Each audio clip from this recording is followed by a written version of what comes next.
La Belgique importait il y a peu 83 000 tonnes de déchets plastiques par an.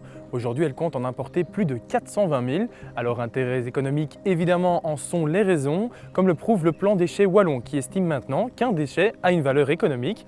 Pour ce faire, plusieurs idées ont été évoquées, comme la construction de nouvelles infrastructures à Bruxelles et surtout en Wallonie, ou bien implanter l'économie circulaire d'ici 2030, qui serait la solution idéale selon les principaux instigateurs pour ne pas être dépassés par les événements.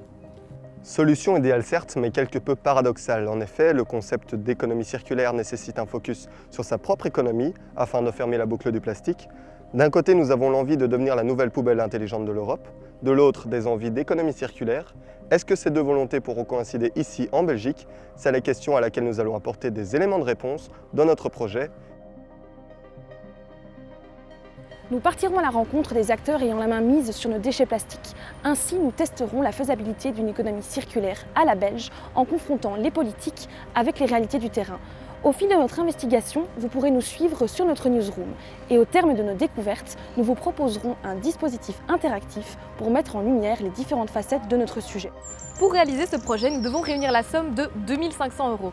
Ce montant servira à financer le matériel, l'aide d'un graphiste professionnel et celle d'un web designer, mais aussi le logement et le transport, puisque nous comptons investiguer sur l'ensemble du territoire belge, et ce, durant toutes les vacances d'été. Alors, comment nous aider? C'est très simple. Rendez-vous sur la page eXfund, où vous pourrez déposer le montant de votre choix. Nous avons 40 jours, ça commence maintenant.